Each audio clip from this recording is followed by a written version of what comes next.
2025년 6월 3일에는 대통령 보궐선거가 실시됩니다.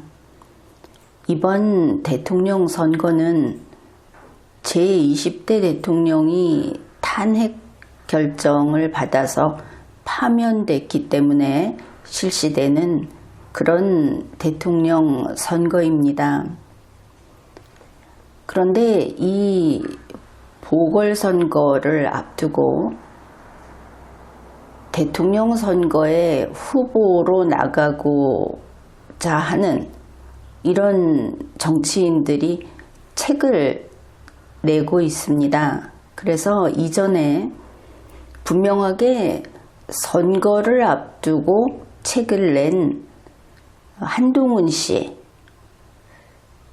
현재는 예비 후보자가 되겠죠. 아무튼 후보자가 되려는 한동훈 씨의 책을 분석한 바가 있습니다.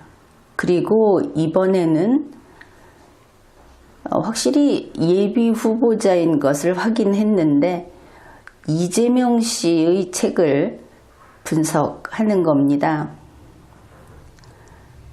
책 제목은 결국 국민이 합니다라는 것이고, 이렇게 대선 후보가 되려는 자의 책을 우리가 살피는 것은 이러한 목적으로 낸 책은 바로 후보자 본인을 유권자에게 알려주는 그런 중요한 정보이기 때문입니다.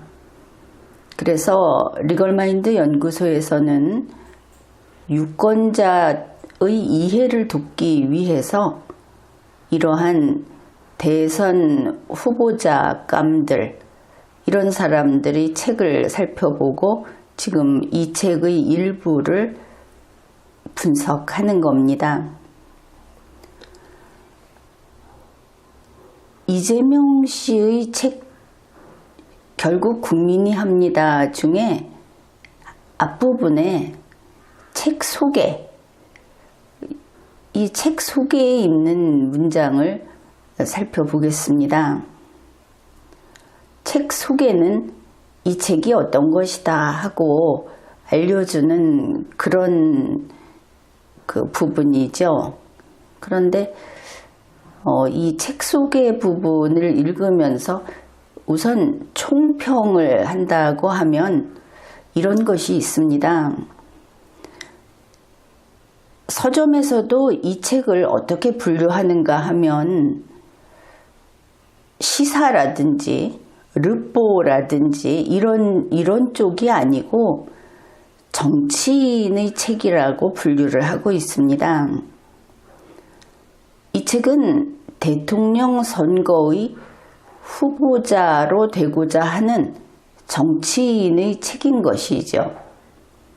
이런 경우 이 책에서 서술하는 문장, 그 문투라는 것은 어떠해야 하는가? 우리가 이것은 거의 상식으로 알고 있는 그런 내용입니다. 대선 후보자가 되겠다고 하는 사람은 그 글이 안정감이 있어야 합니다. 그리고 이 인물은 성찰력이 있구나. 이 사람은 정중동을 하는 사람으로서 우리가 과연 믿고 일을 시킬 만한 그런 인물이구나. 이제 이런 것이 본인에게 없으면 할 수 없으되 있으면 그런 부분을 도드라지게 이렇게 보여주어야 한다 하는 뜻입니다.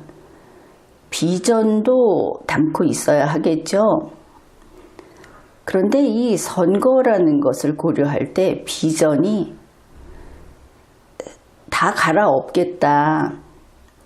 그러니까 망치질을 요란하게 해서 파편이 튀고 먼지가 막 일어나고 하는 이런 대대적인 개혁을 하겠다.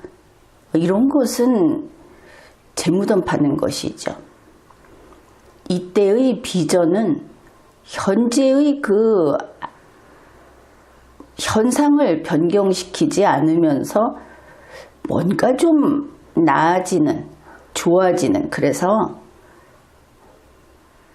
부지불식간에 슥 업그레이드 되는 이런 희망적인 것, 그것도 가능한 것, 이제 이런 것들을 보여주는 것이 책을 내는 목적에 부합하는 것이다. 이렇게 볼 수 있겠습니다.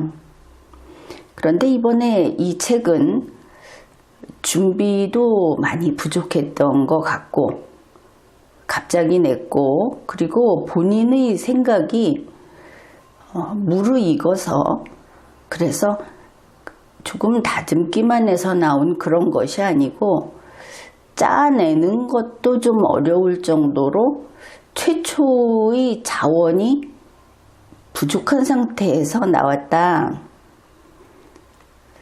그렇게 평가를 합니다. 그리고 이번에 이 책을 편집하고 내는 것을 담당한 곳이 그 뉴스를 다루는 곳에서 했죠. 그러다 보니까 우리가 누가 봐도 바로 읽어낼 수 있듯이 이 책이 사건 사고를 다루는 뉴스식으로 서술이 되어 있습니다. 어떤가 하면 막 숨을 몰아쉬면서 헐떡헐떡하는 그래서 이제 숨 넘어간다고 하죠. 이게 힘이 좀 딸리는, 힘이 부족한. 그 다음에 초조하고 불안하고 위기감을 느끼는 이런 것들이 드러나 있다. 그래서 책을 내는 목적에 좀 잘 맞지 않는 그런 서술을 했다. 그것을 알 수 있습니다. 우선 대충 보면 이렇습니다. 한번 읽고 들어가죠. 결국 국민이 합니다는 2024년 12월 3일 내란의 밤부터 윤석열 대통령 탄핵 소추안 가결, 2025년 4월 4일 헌재의 파면 선고까지 숨가빴던 순간들의 막전 막후를 이재명의 시선으로 들여다본다. 비상계엄이 선포되고 국회로 달려가면서 유튜브 라이브 방송을 하게 된 이유, 국회 담을 넘고 본회의장으로 진입하기까지 숨막혔던 순간들, 비상계엄 해제안 가결, 미국의 오판을 막기 위한 물밑 접촉, 국회 탄핵소추안 가결 후 응원봉 집회에서 흘린 이재명의 눈물까지 생생한 현장의 숨결을 느낄 수 있다. 굉장히 그야말로 숨 쉴 틈을 아껴가면서 빠르게 글이 이렇게 전개됩니다. 숨을 몰아쉰다는 것이 그냥 시각적으로 확인이 되죠. 이 노란색으로 표시한 숨가뻤던 순간들, 달려가면서 숨 막혔던 순간들, 생생한 현장의 숨결, 시종일관 숨이 차서 헐떡헐떡거립니다. 어떻습니까? 처음에 설명한 내용이 고스란히 드러나 있죠. 그 다음에 이제 이 책 소개 부분도 그렇고 또 목차를 봐도 읽어낼 수 있는 것이 이 책이 피동으로 가득 차 있다. 그러니까 이 책의 기운, 그 기운이 어떤 색채인가, 어떤 것인가 하면 능동이 아닌 피동이다. 자동이 아닌 수동이다. 이런 뜻입니다. 이 책의 기운, 그러니까 기운, 이게 또 좀 무속적인가요? 이제 그런 뜻이 아니고 적절한 표현인 것 같습니다. 이 책이 어떤 기운을 담고 있는가, 이것은 이런 뜻입니다. 문장은 그 문장의 파워를 함유하고 있습니다. 문장 속에 에너지가, 파워가 들어있다는 것이죠. 그런데 그 힘이 작동하는 방향이 어디인가, 이것을 가지고 전진하면, 밖을 향해서 날아가면, 달려가면 이게 이제 능동이요, 자동이요 이렇게 되고, 이게 다른 거에 부딪혀서 작동되어지면 이런 게 피동입니다. 그러니까 스스로 하지 않는 것이죠. 글을 보면 쉽게 찾을 수 있습니다. 뭐뭐 하게 되었다, 뭐뭐 당했다, 뭐 이런 표현을 쓰는 것이 그런 예가 되겠습니다. 피동은 남의 힘에 의해서 움직이는 겁니다. 우리 스포츠 경기 중에 컬링 경기라는 것이 있습니다. 이 컬링은 그 납작한 돌을 이렇게 두고 주위를 이렇게 대걸레 같은 것으로 문질러서 뭐 정전기라고 할까, 뭐 이런 것으로 해서 움직이게 하는 것이죠.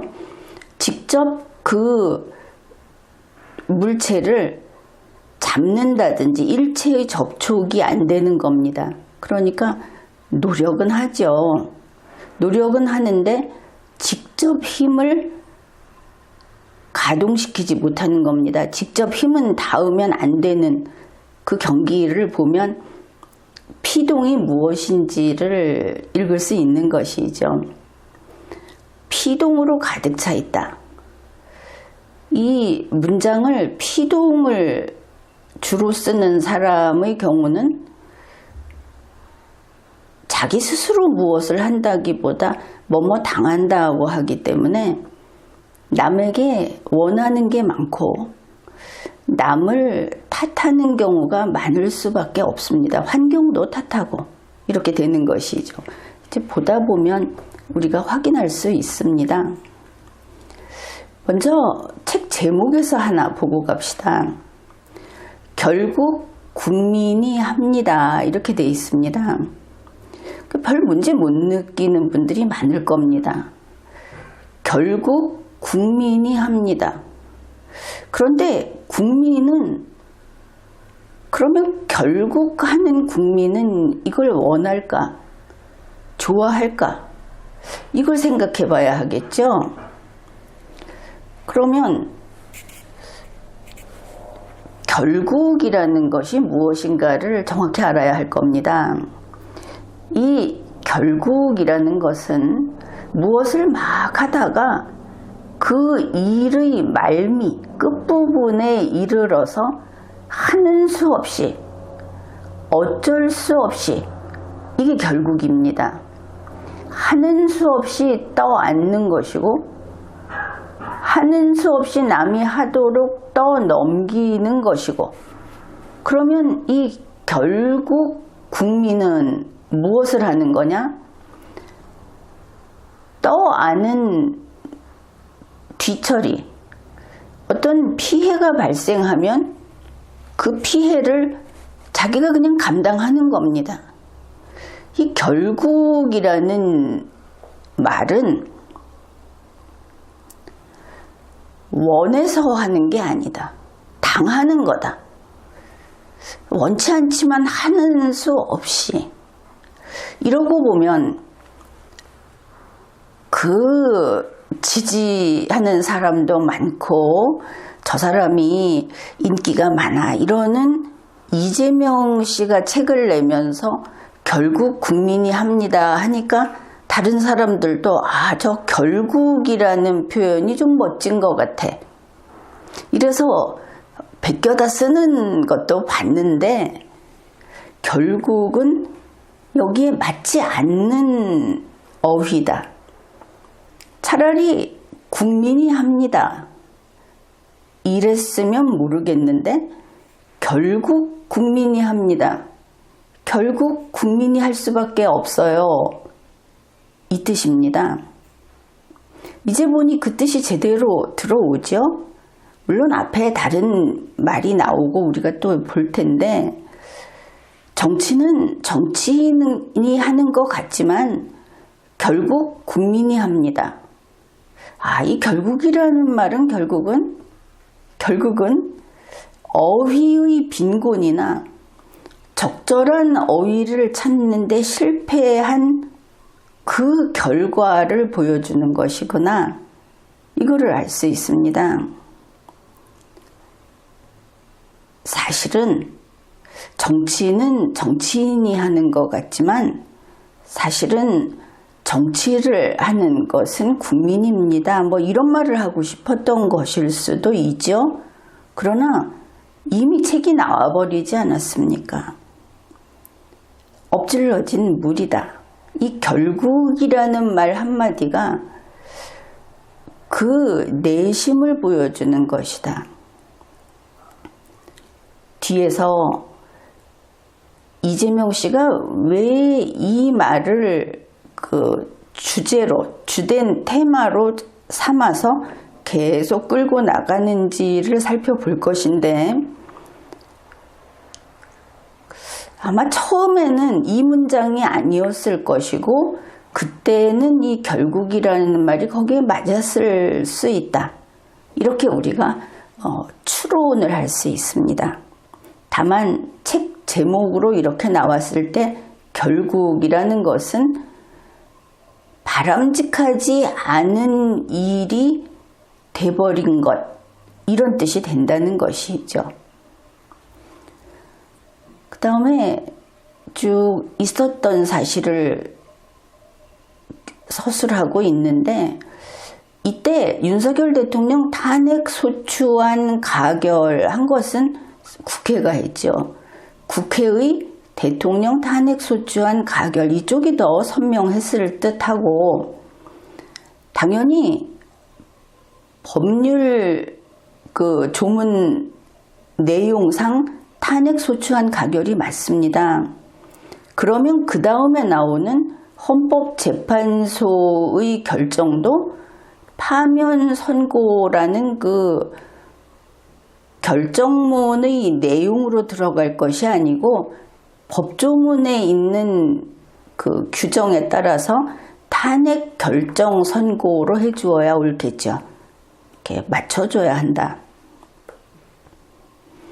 그 다음에 숨가빴던 순간들 이랬는데 숨가쁘다라는 걸 보면 숨 가쁜 것은 왜 숨이 가쁘냐 하면은 몹시 급하거나 빠르게 무엇인가가 몹시 급하거나 빠르게 진행이 되다 보니까 그게 힘겹고 숨차다 하는 것을 표현하는 말입니다.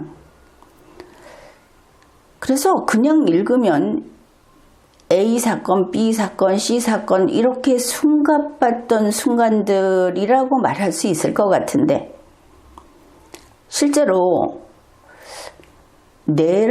내란범들이 내란을 저질렀을 때 순식간에 제압을 했으면 그 다음에는 감옥에 넣어야죠.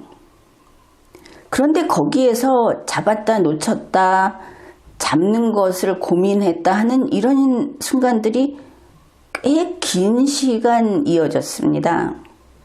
그래서 여기에 대해서 우리는 좀 곰곰 생각해 봐야 합니다. 과연 숨가쁘게 절차가 이행이 됐던가? 과연 그랬나? 법이 단호하고 준엄하게 단칼에 이 국가의 적을 제압한 것인가? 지금 마음대로 돌아다니고 있죠. 언론에도 나오고 언론 보도도 해주고 지지 세력을 규합하고 있다 이런 말도 나오고 법의 준엄함이 어디 간 것이냐.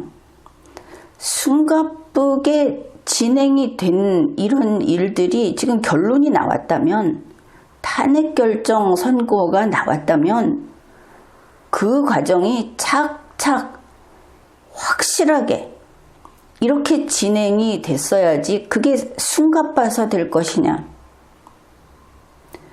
숨가쁜 것은 관람 계획은 그래도 됩니다. 그러나 대통령을 하겠다는 사람은 시각이 달라야 하는 것이죠. 위협받은 질서를 바로 제자리에 돌려놓고 침략자를, 공격자를 진압하고 단죄하는 일들을 마치 별일도 아닌 듯이 해치워야 하는 겁니다. 물론 주권자가 해야 하는 일이고 주권자의 일꾼인 공무원들이 해야 하는 일이죠. 그래서 숨가빴던 순간들이라고 하는 것에 대해서 좀 다른 측면에서 생각을 해보았습니다. 그 다음에 숨가빴던 순간들의 막전 막후를 지금은 이제 일반 문장 분석도 하고 또 우리말의 그 속뜻, 용례 이런 것도 좀 다루고 있습니다. 막전 막후라는 것은 무엇이냐 하면 예를 들어서 이렇게 본 무대가 있습니다. 이번에 뭐 연극을 한다. 그럼 이게 진짜 연극인데 요 직전 그 다음에 이게 끝난 뒤에 뒤풀이 이것을 막전 막후라고 합니다. 식전 행사와 식후 행사 이렇게 보면 되겠죠. 본 무대에는 빼고 이번에 이야기를 한다는 것인가? 다름 아닌 이게 그냥 통화 녹취도 아니고 게시판에 댓글도 아니고 대선 후보가 되려는 사람이 공들여서 내놓은 책이기 때문에 우리는 그만큼 말 하나하나에, 표현 하나하나에 주목해야 하는 것이죠. 그래서 이 책에서는 본 무대는 빼고 그 나머지 이야기만 하는구나. 이 책 소개에 따르면 그렇죠. 이 막전 막후를 이재명의 시선으로 이재명의 시선이라는 것은 이재명의 관심사를 따라서 관심사 중심으로 이렇게 될 것이고 들여다본다 이랬습니다. 이재명의 시선으로 결국은 12월 3일 내란에서 대통령 탄핵까지를 들여다본다. 그래서 들여다라는 것은 뜻이 두 가지가 되겠죠. 밖에서 안을 볼 때 들여다보고 또 가까이에서 더 자세히 바짝 볼 때 이것도 들여다본다고 합니다. 그럼 둘 중에는 아마도 이재명 씨는 현장에 있던 사람으로 봐야 하겠죠. 당대표로서 더불어민주당 대표로서 이 과정에 계속 참가를 했으니까. 그래서 이때는 밖이 아니고 가까이에서 더 자세히 본다 이런 뜻이니까 그러면 남달리 안에 있는 사람으로서 더 많이 알고 있고 더 자세히 볼 수 있었던 것들을 이야기해 주려나 보다. 이제 우리는 그렇게 이해할 수 있습니다. 그런데 다만 본 무대는 빼고 이렇게 되겠죠.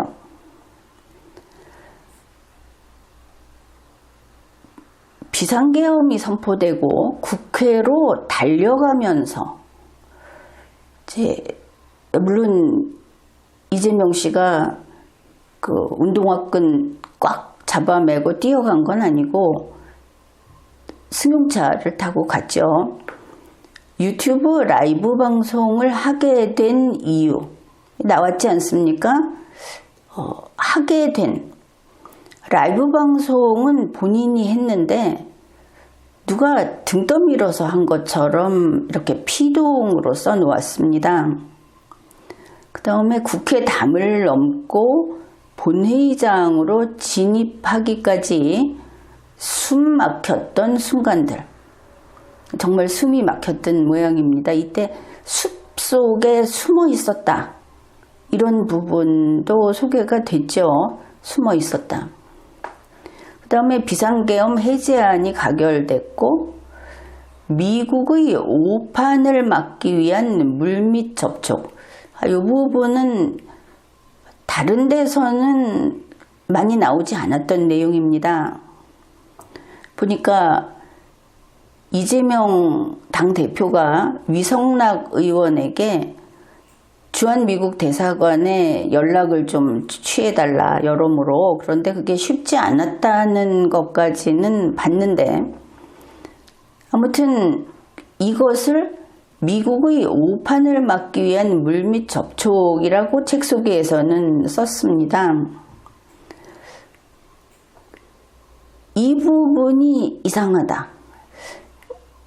이것을 좌파적 사고와 우파적 사고로 구분해서 이야기할 수도 있을 겁니다. 어떤 사람은.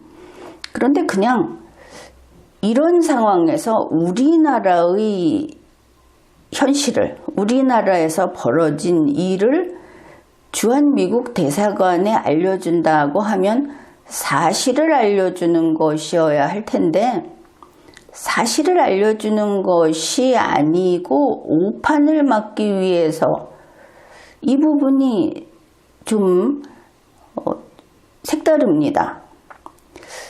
그러면 미국은 오판하는 존재인가? 미국이 알고 있고 제대로 판단하고, 그게 아니고 알고 있는데 오판을 하고 있는 것인가? 그러면 미국이 비상계엄 내란을 눈 감아준다든지 그것을 동의하고 있다든지 이런 생각을 하는 것인가? 그렇다면 이 부분은 나로서는 상당히 빗나간 시선이라고 평가를 하겠습니다. 왜냐하면 미국이 그런 존재라고 하는 것은 바로 북한 김정은 집단이 지금도 그렇게 이야기를 합니다. 근데 오늘날 더불어민주당은 직전에 문재인 대통령이 재임할 때 미국과 돈독한 관계를 유지했었죠. 중간에 바뀌었다 하더라도 미국을 그런 존재로 여기지는 않았다. 문재인 대통령 때 미국이 국민의힘하고 뒤로 내통을 해서 내란을 일으키는 것을 도울 수 있는 그런 국가다. 전혀 그렇지 않았다는 것을 우리가 알고 있습니다. 그래서 더불어민주당도 미국과의 관계를 잘 해나가려고 한다. 한미동맹을 중요하게 여기고 있다. 미국을 믿고 또 미국이 우리를 믿도록 하려고 노력을 한다. 이렇게 보고 있었는데 이 미국의 오판을 막으려고 했다는 부분에서 이게 다 갑자기 정말 모르겠다. 우리는 더불어민주당을 모르고 있는 것인가? 이런 생각까지 하게 되는 겁니다. 그래서 미국에게 큰일 났습니다. 현직 대통령이 친위 쿠데타를 일으켰습니다. 이거를 알려주면 그냥 되는 것인데 그게 아니고 미국의 오판을 막기 위해서 물밑 접촉을 했다는 겁니다. 바로 주한미국 대사한테 연결을 해서 그 연결할 길을 찾아서 큰일 났습니다라고 하면 되는데 그게 아니고 물밑 접촉을 했다. 물밑 접촉이라는 것은 공식적인 태도나 방향하고는 다르게 은밀하게 접촉하는 겁니다. 도대체 어떤 식으로 물밑 접촉을 했는지 여기에 대해서는 별로 잘 알려져 있지 않아서 이런 의문이 생깁니다. 국회 탄핵소추안 가결 후, 그러니까 2024년 12월 14일 이후가 되겠죠. 응원봉 집회에서 흘린 이재명의 눈물까지, 쭉 과정을 해서 이재명의 눈물까지, 이게 이 책을 써내려가는데 갑자기 이런 것이죠. 만약에 이런 겁니다. 경기도, 충청도, 전라도, 제주도 이러다가 갑자기 해삼, 전복 이런 식으로 쓰는 거다. 쉼표로 연결할 때는 대부분 같은 색깔, 같은 개념, 같은 그 무게감 이런 것들을 정리하게 돼 있는데, 그래서 갑자기 이재명의 눈물까지로 끝을 냈습니다. 글쓰기에 있어서 읽는 사람이 참 편하게 읽을 수 있게 하지 못한 글이다, 그렇게 봅니다. 그래서 생생한 현장의 숨결을 느낄 수 있다. 현장의 숨결을 느낄 수 있다. 그렇게 현장감을 살려서 썼다는 뜻이겠죠. 그리고 여기서 이 응원봉 집회라는 것이 때때로 사람들이 이야기를 하고 뉴스에서도 좀 나오고 해서 응원봉이 무엇일까? 이렇게 보니까 탄핵을 찬성하는 쪽에서는 모양이 좀 아이들 장난감 같은 모양 이런 다양한 게 있고, 탄핵을 반대하는 쪽에서는 공사 현장에 보면 마네킹이 들고 있는 신호등 같은 거 있죠. 그런 걸 들고 있고, 이번에는 다들 이 응원봉을 들고 시위를 했던 것 같다, 이렇게 보는데, 이 응원봉 집회가 중요한 것은 바로 빛의 혁명이라는 말과 연결되는 그 점에서 중요합니다. 빛의 혁명이라는 것은 현재 이재명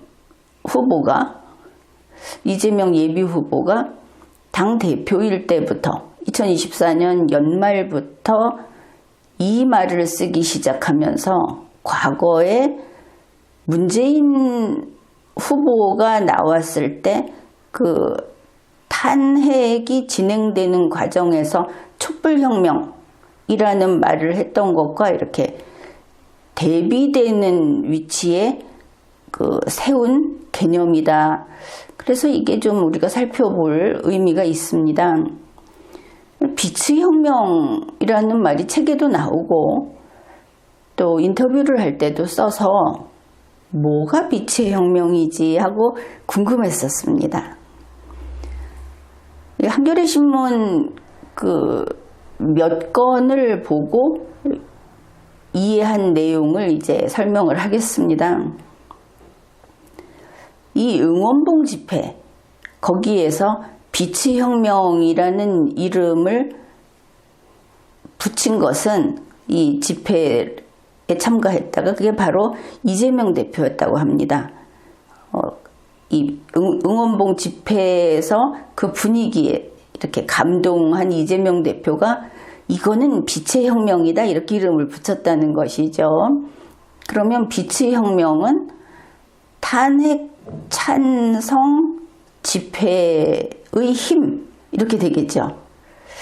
그렇게 해서 제20대 대통령이 탄핵이 됐다.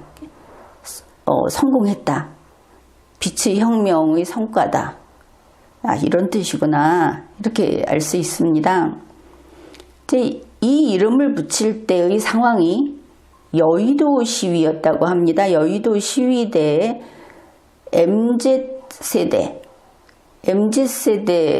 MZ세대들이 참석을 했고, 그런데 여성이 한 70%였다고 합니다. 거기에서 이 오색찬란한 응원봉을 흔들면서, 야간에 잘 보였겠죠. 이렇게 집회를 했는데, 여기에서 이제 아이돌 노래에 맞춰서 오색으로 빛나는 응원봉을 흔드는 이런 그 집회 광경을 보고 이재명 대표가 감동해서 이것은 빛의 혁명입니다. 이렇게 이름을 붙였다는 겁니다. 그러면은 이 응원봉이 등장하게 된 데에는 이유가 있다고 하죠. 2016년 박근혜 대통령 탄핵 촛불 집회에서 촛불을 들고 하지 않았습니까? 그러니까 이것을 보고 촛불은 바람이 불면 꺼진다. 이렇게 받아친 겁니다. 그래, 거기에 충격을 받았다고 합니다. 그것을 망언이다. 이러면서 바람에 꺼지지 않는 이 응원봉, 결국은 전기로 밝히는 그 불이 되겠죠. 그 전에는 휴대폰 화면을 켜가지고 하기도 했는데 이제 훨씬 더 보기에 예쁜 이런 것으로 바꿨다. 그래서 이러한 시위대가 내란 대통령을 탄핵시켜서 빛의 혁명이다. 이렇게 한 것으로 대략 이렇게 이해할 수 있겠습니다.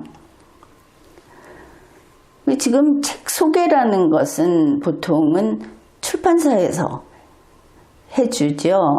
그런데 여기 이제 내용을 보면 그 나중 부분에, 뒷부분에 나오는 내용도 2번, 3번 이렇게 그 저자 소개며 책 소개며 이렇게 중복해서 반복되고 있는 것을 알 수 있습니다. 그 내용이 좋아서 그럴 수도 있지만 준비가 부족해서 그랬을 수도 있겠죠. 그래서 이 출판사가 써주던, 다른 사람이 대신 써주던 이 정치인들이 대피를 많이 이용을 하는데, 그런 이야기를 해두겠습니다. 이게 대피를 이용하더라도 대피를 하는 사람을 잘 선택을 해야 한다 하는 겁니다.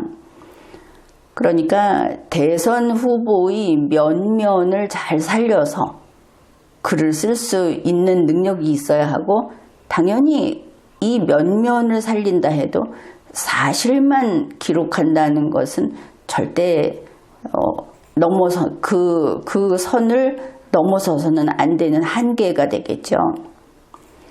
그런데 이렇게 숨을 몰아쉬면서 초조하게 위기감이 꽉 찬 내용을 아주 그 박진감 있게, 박진감이라는 게 결국은 숨을 몰아쉬면서 막 헐떡이는 것을 한자로 표현한 겁니다. 즉 그런 장면을 보여주겠다고 했는데, 이렇게 시작을 하면 대선 후보가 되려는 이재명 씨가 어떻게 그려지는가를 설명하려는 겁니다. 이 글을 보면 이재명 씨는 아주 쪼잔하고 조바심을 내고 촐랑촐랑거리고, 그리고 아주 쉽게 간단히 눈물을 퍽 쏟아내는 그런 인물처럼 이렇게 서술이 되어 있습니다. 그러니까 예를 들면 이렇게 국회 담을 넘고 그 본회의장에 진입하는데 숨이 막히고 하는 이런 것들이, 한 키가 한 170cm 되는 이런 남자가 힘겹게 담을 기어 넘고 조마조마하면서 숲속에 이렇게 숨어서 눈만 양쪽으로 왔다 갔다 하면서 밖을 살피고, 그리고 아주 숨이 가쁘고 숨 막히고 이렇게 담을 넘고 눈물을 흘리고 이런 모습을 그려놓은 것이죠. 이재명 씨가 이렇다는 것이 아니라 이 글에서 그렇게 보인다는 겁니다. 이재명 씨는 언론 매체에 나올 때 보면 조금 더 너그럽고 편안하고 이렇게 초조해하지 않고 이런 모습을 보이려고 노력을 하고 있죠. 또 그렇게 보일 때도 있고. 그런데 이 글은 이런 식으로 서술을 해놨다. 내내 그 책 속의 뒷부분입니다. 2024년 1월 예상치 못한 피습으로 목숨을 잃을 뻔했으나, 정말 그런 일이 있었죠. 아주 큰 사건이었고, 우리 대한민국에서 이런 사람을 살상하는 짓을 하는 것은 정말 용서할 수 없는 일이죠. 특히 정치인 테러, 이런 것들은 그게 무슨 해프닝이다, 뭐 그걸 가지고 전에 다른 정치인들도 그런데 자작극이다, 이런 말이 나와서는 안 되는 겁니다. 애초에 그 일을 저지르는 것이 극악한 짓이니까. 그렇게 이제 목숨을 잃을 뻔했으나 기적의 확률로 살아난 이야기, 이랬습니다. 이 부분은 문장 표현이니까 살펴보기로 하죠. 기적이라고 하는 것은 세상에 사실은 기적은 없는 게 맞죠. 기적적인 것은 있습니다. 즉 기적이라는 것은 세상에 있을 수 없는 불가사의한 것, 이렇게 볼 수 있는데, 기적의라는 표현은 기적적으로 이렇게 바꿔주면 기적적인 이렇게 될 것이고, 그러면 기적적인과 확률은 같이 쓸 수 있는가, 이 부분입니다.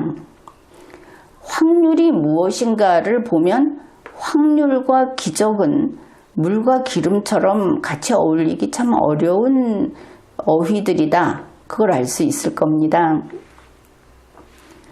확률이란 일정한 조건 아래에서 어떤 사건이나 사상이 일어날 가능성의 정도나 수치, 이렇게 개념정이 됩니다.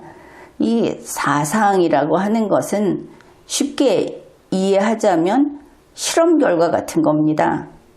실험을 제어하는 그런 상태에서 결과가 어떻게 나올 것인가, 이런 것들이 그 예가 될 텐데, 확률의 개념을 이렇게 써놓으면은 확률이 무엇인지 알고 있던 분들도 갑자기 다시 정리를 하고 싶어지겠죠? 불분명해지면서.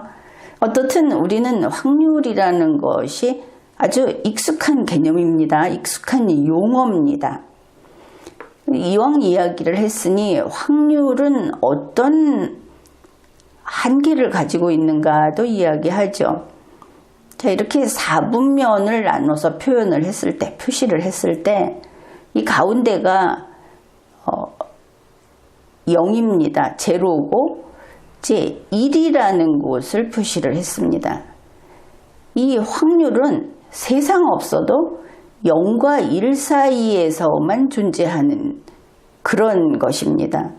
그러니까 1보다 위로 갈 수 없고 0보다 아래로 갈 수 없습니다. 그러니 마이너스 확률, 이런 것을 우리가 약간 농담처럼 이야기를 하는데 애초에 개념 충돌이 되는 것이고, 말로는 그렇게 하더라도 글로는 그렇게 써서는 안 된다, 그런 겁니다. 따라서 기적의 확률이라는 것은 성립이 안 되겠죠. 차라리 기적적으로 살아난 이야기, 이렇게 수정하는 것이 더 낫다, 그렇게 봅니다. 소년공 출신 이재명의 인생 항로와 정치 역정 이랬습니다. 인생 항로, 그러면 살아온 길 이렇게 되겠죠. 정치 역정, 그러면 정치인 경력, 정치인으로서의 발자취 이런 게 될 겁니다. 그런데 이재명을 소년공 출신이라고 딱 잘라서 표현하고 있는 것이 참 야박해 보이고 이재명의 이익을 위해서 쓴 글이 아닌가 보다 싶기까지 합니다. 이재명 씨는 40년 동안 집념을 가지고 노력을 하고 성공한 그런 인생을 살아온 사람입니다. 이런 사람에게 이름표를 소년공 출신이라고 붙여놓게 되면, 이런 제목을 붙여놓게 되면 이재명 씨에 대한 잘못된 선입견이 생기겠죠. 소년공인 시절이 있었습니다. 그러나 소년공이 되기 전에는 국민학교 학생이었고, 소년공이던 시절은 많이 잡아도 4년 정도 되겠죠. 그 4년의 끝에는 법대 대학생이 되고 사법고시에 합격을 하고, 그래서 소년공 출신이라는 표현이 누구를 위한 것인가 생각을 해보면 되겠습니다. 그 다음에 당대표직에 대한 소회, 이 소회라는 것은 이재명 씨가 마음속에 품은 생각이나 애착을 가리킵니다. 당대표라는 그 직이 붙었으니까 그 자리에 대해서 이재명 씨는 이런 생각, 이런 애착을 갖고 있다는 것을 다루겠다는 것이죠. 앞에서도 이렇게 쭉 나열을 할 때 나열하는 것을 정신없이 나열을 한다고 한번 지적을 했는데 이번에도 그렇습니다. 이어지는 것이죠. 그 피습을 당했던 이야기, 그리고 이재명 씨의 인생 걸어온 길, 정치인으로서의 발자취, 당대표직에 대한 그 속마음, 그 다음에 정치란 무엇인가라는 근본적인 물음까지 솔직담백하게 털어놓는다 이랬습니다. 여기에서 걸리는 겁니다. 정치란 무엇인가는 근본적인 물음이구나.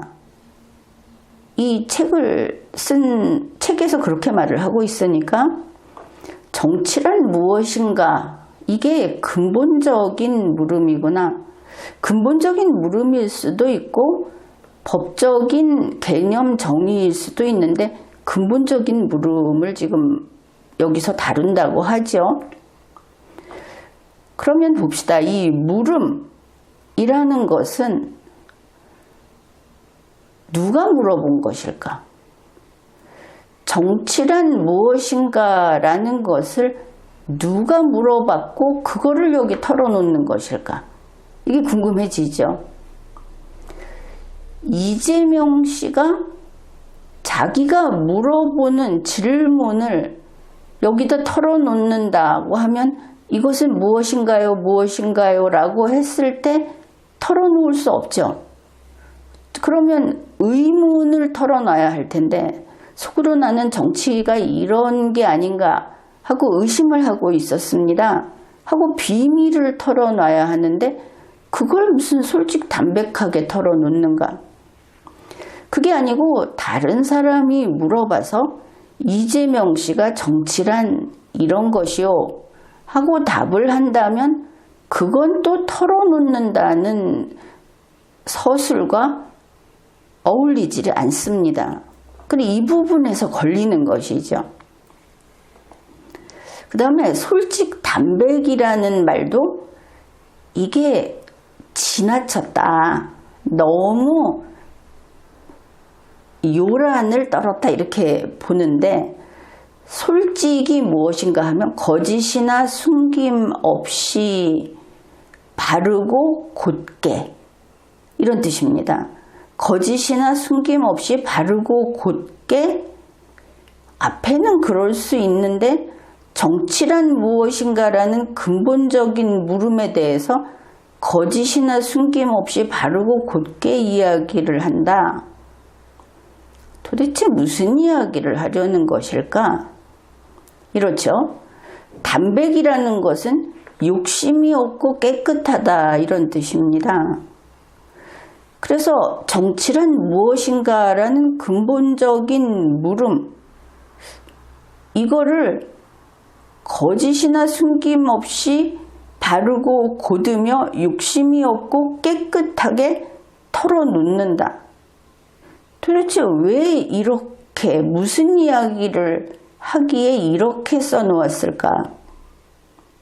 대단히 복잡하면서 문장이 이어지지 않는다. 간단히 말하면 글을 못 써서 이렇다고 하면 되겠죠. 그런데 상대방을 존중해서 이유가 있겠지라고 하면 말이 되지를 않게 됩니다. 털어놓는다 라는 말도 그렇습니다. 털어놓는다. 흔히 가방, 핸드백 같은 걸 뒤집어서 탁탁 털어서 속에 게 무조건 가림없이 쏟아지게 하는 모습을 생각하면 될 텐데, 털어놓는다는 말은 마음속에 있는 사실을 숨김없이 다 말한다. 불어. 이런 이야기. 그런 겁니다. 그런데 다른 것은 그렇다 치고 정치란 무엇인가라는 근본적인 물음을 어떻게 바르고 곧고 욕심이 없고 깨끗하게 마음속에 있는 사실을 숨김없이 말한다고 했을까? 그냥 말해도 되는데 누가 물어본 것이고 누가 답을 하는 것인가?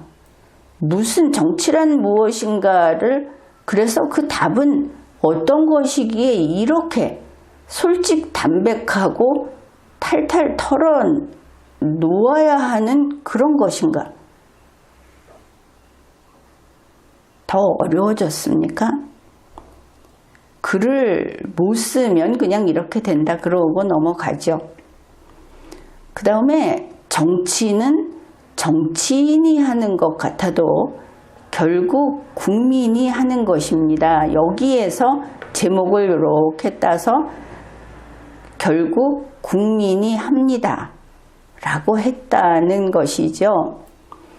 우선 여기에서 정치라는 것을 우리가 그냥 그 상식적으로 그 뜻을 살피면 정치가 무엇인가? 무엇일까? 이거는 왕이 나라를 다스리는 것이 아닙니다. 지금 우리 시대에 영도자가 백성을 피지배민을 이끄는 것이 아닙니다. 그러면 이 정치를 한다. 정치라는 것이 지금 정치인들이 이야기하는 정치는 이런 구시대적인 색채를 띠고 있죠. 현실하고 동떨어져 있는 겁니다. 현실은 정치는 법치입니다. 법치 행정인 것이죠. 국회에서 하는 것도 대부분은 그것이 행정의 영역에 들어갑니다. 입법이라고 하는 것도 실제로 처리하는 것은, 그래서 21세기에서 정치라는 것은 헌법과 법률에 따라서 공무수행을 하는 그것이 정치입니다. 그런데 그게 아니고 이 근본적인 물음, 그 황무지에 어떤 낙원을 건설할 것인가? 헌법이라든지 국가체제가 수립되기 이전 시대에 국가란 무엇일까? 국가는 어떻게 세울 것인가? 라는 그 고민을 하는 곰곰 생각하는 그 경우에 정치란 무엇인가라는 근본적인 물음이 나오겠죠. 지금은 시대가 이미 이런 때를 넘어서 버렸습니다. 그러니 겉보기는 멋지게 이렇게 써놓았지만 이런 글을 쓰다 보면 자칫 전제 권력을 차지하려는 것인가 하는 의심을 받게 되죠. 정치는 정치인이 그랬는데 정치인이 무엇인가? 정치인을 존경하고 숭배하고 예우하고 전직 대통령을 예우하고 이 모든 것이 전부 전근대적이고 비민주적인 우리에게 남아있는 폐습입니다. 올드한 개념이다. 정치인은 지금 이 시대에는 선거로 뽑아서 일을 시키는 공무원입니다. 그게 정치인입니다. 그러고 보니까 정부에도 정치인이 있고, 물론 그 정무직 공무원 같은 경우는 선거로 뽑힌 공무원이 지명하고 임명하고 이렇게 돼 있죠. 그 정부에도 이런 공무원이 있고 정치인이 있고 국회에도 이런 공무원이 있고 당연히 법원에도 이런 공무원이 있습니다. 그들을 정치인이라고 하는 겁니다. 그런데 지금 이재명 씨 같은 경우는 실은 대통령은 이런 말을 하고 싶은 것일 수도 있죠. 또 이 말을 한 시기로 봐서 국회의원은 이런 말이 될 수도 있고 뭐 그때그때 다를 겁니다. 그래서 정치는 정치인이 하는 것 같아도 결국 국민이 하는 것입니다. 이 결국이 좋은 어휘 선택이 아니다 설명했죠. 이 말은 이재명이 늘 가슴에 새기고 다니는 경고이자 다짐이다. 그래서 늘 새기고 다닌다고 한다면 제법 오래됐겠다 싶죠. 그러면 이제 의문이 생기는 겁니다. 언제부터 가슴에 새기고 다녔을까? 앞으로 가다 보면 나오겠죠. 그 내용도.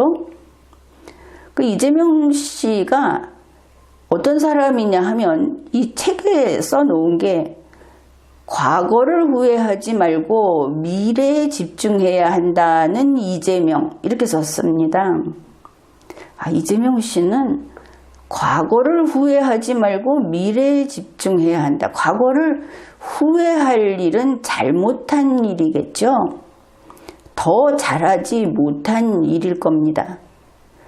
그러면 잘못한 일이면 반성해야 되고 더 잘하지 못한 것이 문제가 된다면 그것을 기억을 해놓고 다시는 그런 일을 하지 않도록 노력해야 하겠죠. 그런데 후회를 하지 말고 미래에 집중해야 한다고 하는 사람이 이재명 씨랍니다. 그래서 이걸 보면 자기의 발목을 잡는 과거를 그거 후회하지 말고 그냥 덮어버리고 미래에 집중해야 한다고 하는 그런 그 실용주의자구나. 정통적인 의미의 실용주의가 아닙니다. 자기 이익 위주로 모든 것을 보는 사람이구나 이렇게 볼 수 있죠. 또 하나는 여기에 보면 과거가 나오고 미래가 나옵니다. 어느 곳에서나 전 세계 선진국이라든지 또 이런 글을 쓰는 사람들에게 더 지혜로워지자고 하는 글에서는 과거와 미래를 놓고 과거를 버리고 미래만 보자고 하는 경우는 없습니다. 하나만 보자고 할 때는 무엇인가 하면 현재에 충실하자 이렇게 이야기를 합니다. 당연한 것이죠. 과거는 지나간 것이고 인간은 시간을 돌이킬 능력이 없으니까 미래는 아직 오지 않은 것입니다. 미래에 어떻게 집중을 할 것이냐? 솔직히 이야기를 한다면 과거를 반성하고 현재에 충실하자 이거겠죠. 현재에 충실하면 미래가 더 나은 미래가 될 수 있다. 그것을 기대할 수 있다. 그런데 그게 아니고 과거는 덮어버리고 미래에 집중하자 하는데 미래는 오지 않았습니다. 뜬구름 잡는 것이죠. 그래서 현재가 없구나, 이 사람한테는. 현재가 없다. 그러니 생각나는 것이 앞에서 여기에서 막전막후 보지 않았습니까? 본무대가 현재입니다. 현재는 아예 안 보는구나. 그래서 막전, 식전 행사, 본무대 오기 전에, 그 다음에 막후, 식 다 끝난 다음에 그 뒤풀이, 이거를 이야기한 것인가?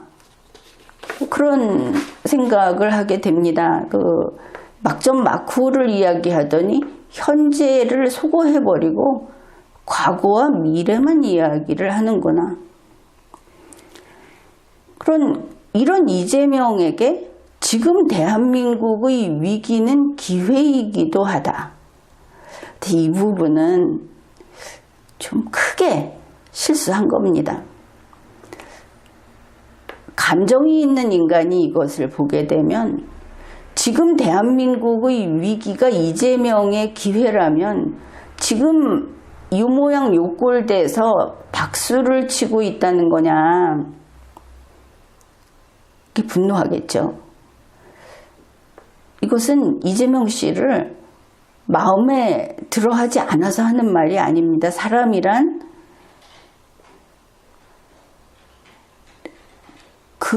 그 상황에 해서는 안 될 말이라는 게 있죠. 그냥 트집을 잡는 게 아니라 지금 대한민국의 위기는 이게 보통의 위기가 아닙니다. 대통령과 정부와 그리고 여당, 내란당인 국민의힘입니다. 그리고 지지하는 군중까지 같이 한 통 속으로 내란을 일으킨 이것이 대한민국의 위기입니다. 이런 위기 상황에 기회라느니 하는 이런 말은 입도 뻥끗하면 안 되는 것이죠. 그게 이재명만 그러냐? 아니, 마이크 앞에 서는 사람은 누구나 단지 할 수 있는 이야기는 내란 종식, 내란 세력 처단, 이 말만 허용되는 겁니다. 기회가 될 수 없죠. 대한민국 전 국민, 그리고 앞으로의 대한민국에까지 이것은 치명적인 사건이기 때문입니다. 그러한 위기이기 때문이죠. 부주의하게 썼다. 그것도 국민의 분노를 살 그런 표현을 해버렸다. 그것을 볼 수 있습니다. 그 다음에 그가 설계하고 있는 대한민국이랬는데 윤석열 씨도 바로 이와 같은 짓을 했죠. 4대 개혁을 한다. 새로운 대한민국을 만들겠다. 그 소리는 이제 대한민국에서는 다시는 어떠한 공무원의 입에서도 어떤 대통령의 입에서도 나와서는 안 됩니다. 그런데 그가 설계하고 있는 대한민국, 이재명이 계획을 세웠다 하는 뜻이죠. 설계라는 것은 이재명이 대한민국을 어떠어떠하게 만들겠다는 뜻인데 이거 안 됩니다. 이재명이 만들고자 하는 그 대한민국, 여기서 끝나면 큰일 나는 것이죠. 그 대한민국의 회복과 성장 프로젝트. 그런데 이것도 결국은 눈 가리고 아웅에 불과한 게 아니냐. 이재명이 설계하고 있는 대한민국 프로젝트라는 건데, 프로젝트는 생산하고 개선하려는 계획입니다. 결국 대한민국을 어떻게든 바꾸겠다는 것이죠. 지금은 아무것도 바꿔서는 안 됩니다. 바꾸겠다고 했던 내란 세력이 아직 척결되기 전인데 또 다른 내란 세력이 오겠다는 것이냐. 이것은 주의를 요합니다. 회복과 성장했는데 성장이 새로 도입된 것이라고 하죠. 지금까지 이재명 씨에게 있어서는 성장보다는 이제 다른데 주안점을 두고 있었다 하는데, 이 회복 부분도 그렇습니다. 본인의 말과 충돌한다. 과거를 후회하지 말고 과거는 이제 잊고 이랬는데, 회복이라는 것은 원래 상태로 되돌아가는 것을 뜻하죠. 원래 상태라는 것은 과거 시점의 상황입니다. 따라서 과거의 원래 상태라는 것이 목표점이 되기 때문에 덮을 수 없습니다. 이재명 씨도 자기가 다음에 발걸음을 옮길 자리를 도끼로 파헤치는 타입인가? 이런 사람이 윤석열 씨라고 비판한 바가 있는데, 지금 문장이 서로 충돌하는 대목이 있어서 그 이야기를 했습니다. 대화와 포용의 정치는 과연 어떤 것일까? 결국 국민이 합니다를 통해 그 이야기를 자세히 들려준다. 이렇게 그 책 소개가 여기까지 끝이 납니다. 여기서 하나 살펴볼 것이, 이재명 씨가 과거를 후회하지 말고 미래에 집중해야 한다고 했는데, 이것이 현재 국민의힘과 흡사하다 하는 부분입니다. 내란 정당 국민의힘에서 이 당내 경선 선관위원장을 황우여 씨가 맡았습니다. 이 황우여 위원장이 2025년 4월 16일에 한 말입니다. 크게 좀 보면은요, 그래서 현실을 안 보고 크게 보자 이렇게 하면서, 이때 우리가, 그러니까 지금 우리가 이렇게 되겠죠. 우리가는 그 내란당 국민의힘이겠죠. 과거에 대한 문제, 과거는 12월 3일 내란을 가리킵니다. 과거에 대한 문제를 이야기할 장으로, 경선의 장에서 12월 3일 내란을 이야기하면 이런 것이겠죠. 그런 것으로 여는 것보다는요, 미래의 밝음을 보여주는 것이, 다시 또 과거 얘기를 하다 보면은, 이 과거는 12월 3일 내란입니다. 그 이야기를 하다 보면은 지금 대통령 선거가 아니라 당의 책임론으로 넘어가는 거죠. 12월 3일 내란에 대한 내란 정당 국민의힘이 책임을 어떻게 질 것인가? 책임이 있다. 이런 쪽으로 넘어가기 때문에, 그래서 이제는 과거 12월 3일 내란을 딛고 그 위에 올라서서 이걸 쳐다보지 않고 말하지 않고 미래로 나가는 부분에 포인트를 맞추는 걸로 결정을 본 거죠. 이렇게 말을 했습니다. 쓱 덮고 가겠다. 내란이 종식이 안 되고 내란 세력이 처단이 안 됐는데 내란 안 저지른 척 하겠다. 그게 바로 과거를 덮는 겁니다. 그런데 이재명 씨도 그렇게 하겠다. 자기 발목을 잡는 과거를 덮겠다. 그러면 이재명 씨는 이 내란당 국민의힘하고 같은 것이죠.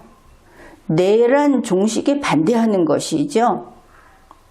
내란 세력 처단을 반대하고 그러면 윤석열 탄핵에 반대했던 겁니까? 윤석열 탄핵에 반대했으면 이번 대선은 없습니다. 그러니 좋은 것은 다 떼어먹고 자기에게 불리한 것은 덮고 숨기고 이러겠다고 하면 안 되죠.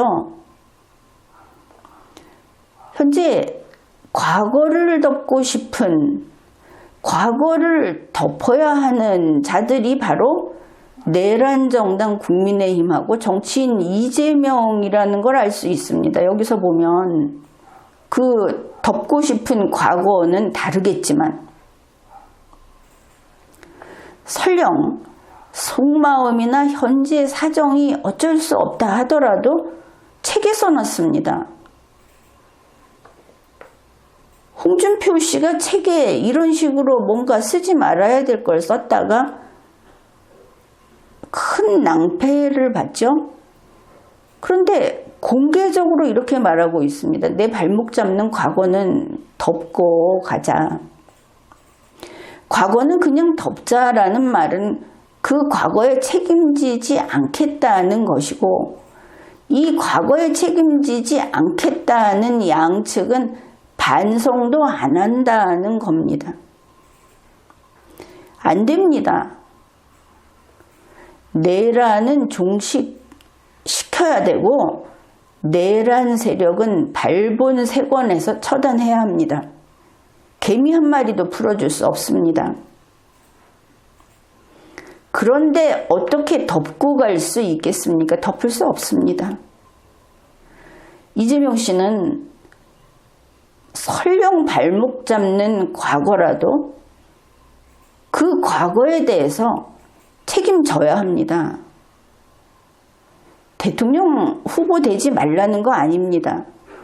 있는 과거를 덮어버리기 위해서, 그래서 불의와 타협하고 그래서 더 큰 죄를 짓고 이래서는 안 된다는 것이죠. 내란 정당 국민의힘은 내란 저지른 거 기정사실입니다. 있었던 것을 없었던 것으로 할 수 없습니다. 책임져야 합니다. 어떻게 책임지는가? 좋아하는 영화나 드라마를 보면 목숨으로 책임을 지죠. 정당이 내란을 저질렀으면 정당의 목숨으로 책임을 져야 합니다. 근래 대중이 좋아하는, 다시 좀 예전 것인데 다시 좋아하는 노래가 있습니다. 콜드플레이라고, 영어로 콜드플레이 이렇게 쓰는 콜드플레이의 비바 라 비다 라는 노래가 있습니다. 이 노래 가사 중에 이런 내용이 나옵니다. Once you'd gone, there was never an honest word. 일단 한 번만 당신이 그 권자의 그 높은 자리에 올라앉으면 거기에는, 그 세상에는 절대로 단 한마디의 정직한 말도 없다. 이제 정직이란 없고 사실이란 없고 온통 그런 세상이 돼버린다. 그렇지 않으려면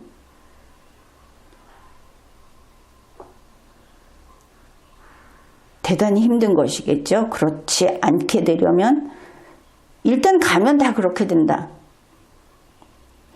그리고 이런 말을 합니다. 사람들은 기다린다.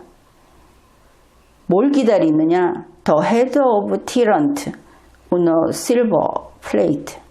거기에는 물론 그냥 헤드로 나옵니다. 은쟁반에 올려진 폭군의 머리를 기다린다. 어떤 사람들은 현재의 내란범, 내란수괴를 여기에 빗대어 가면서 이 노래를 즐기는 것도 같은데 이게 윤석열만의 문제가 아니라는 겁니다. 티런트이기만 하면, 그리고 그 권좌에 올라가서 정직의 말을 다시 만나지 못하는 자라고 하면 누가 됐든 다음번 은쟁반에 머리를 올리는 자는 바로 그런 자들이 될 것이다. 당신도 또 당신도 예외 없다. 이런 겁니다. 지금까지 리걸마인드 연구소였습니다.